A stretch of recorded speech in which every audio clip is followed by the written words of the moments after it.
Hello everybody, thanks for looking in, and if you were here last week, welcome again. Last week we were talking about how important it was to know how to read, especially if you're looking for a decent job. Employers insist that you know how to read, and people don't like to admit they can't read, so they get quite embarrassed about it sometimes. What they really would like to know is how to read, learn how to read in the privacy of their own home, either with a tutor or preferably by somehow teaching themselves to read.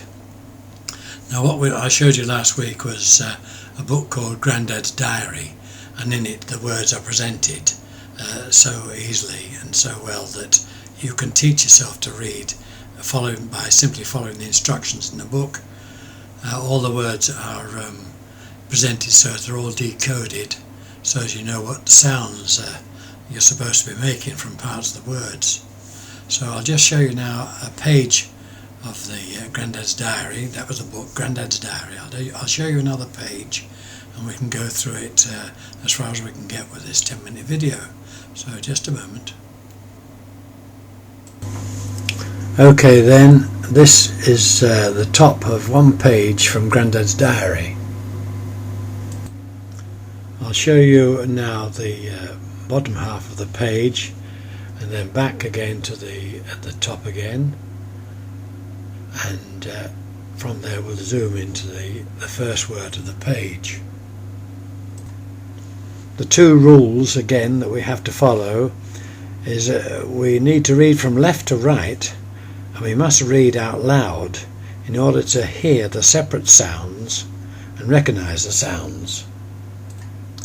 Note that the first letter of a sentence has to be a capital letter, and the number 1 above the box means that the sound is an A for ape, as shown in the little picture below. Going now to the second word, you will see the letter that represents the phonic sound A for umbrella. This is shown above the box, and this is the correct sound for that box. The number 13 represents the sound as in the word ermine, shown in the little picture below.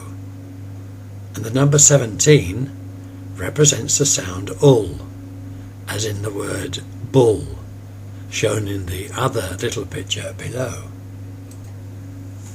The whole word can now be read as k, a, l, kal,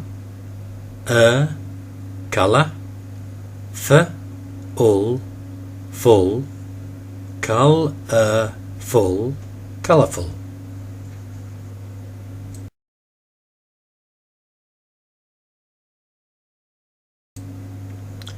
Moving on to the next word, the number 11 above the box represents the sound R, as in the word army, shown in the little picture below. And you already know that number 17 represents the sound ul. So the whole word can now be read as k, a, ka, n, I, v, niv, ka, niv, ul, carniv, ul, carnival.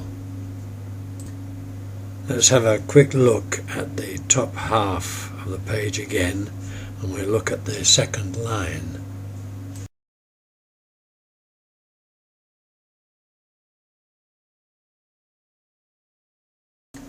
Looking at the first two words, we have two letters above the boxes which represent O for orange and Z for zoo.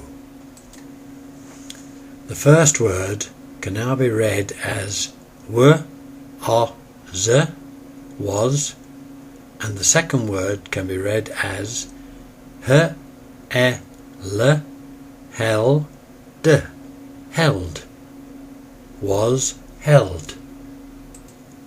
In the next two words there is a z for zoo again and a number 2.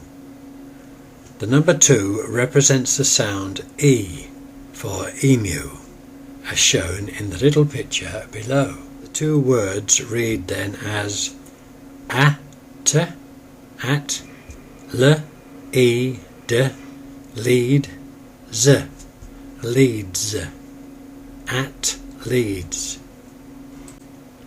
You will notice the capital letter L for Leeds, because Leeds is a city, and this is the same for if it had been a town, but because it's a city or a town, it has to be a capital letter. So let's go back to the top half of the page again, and we can look at the three words on the next line.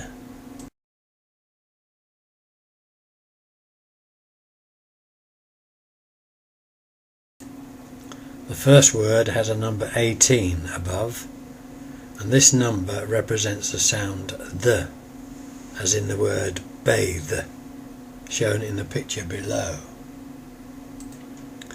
The whole word can now be read as the, is, this, and the second word b, a, n, ban, k, bank, this bank. Going now to the final word on the line, there is a number 1 over the end box, and we know this number represents the sound A, as in ape. The whole word now can be read as h, o, l, hol, I, d, a, day, hol, I, day, holiday. You will notice the full stop after the word holiday, and this shows that the sentence has come to an end. So let's now look at the whole top half of the page again and read all the three lines. Here we go then.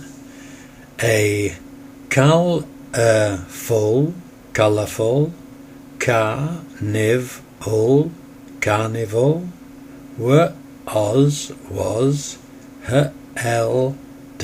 held, at, leads, leads, the, is, this, the, an, k, bank, hol, I, d, a, day, holiday.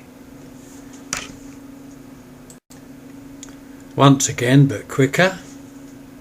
A colourful carnival was held at Leeds this bank holiday.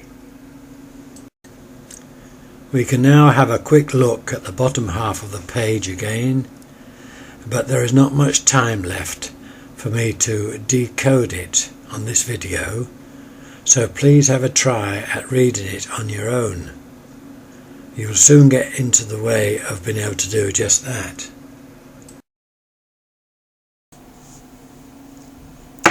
Hello again.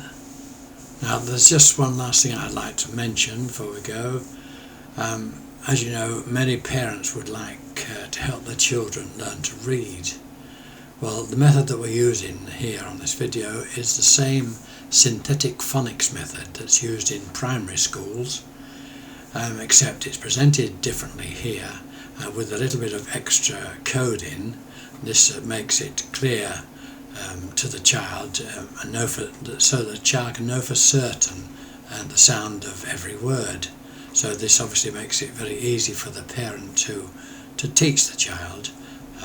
Anyway, if you'd like to look at next week, we can carry on with another full page of Grandad's Diary. So bye for now. I hope to see you next week. Bye bye.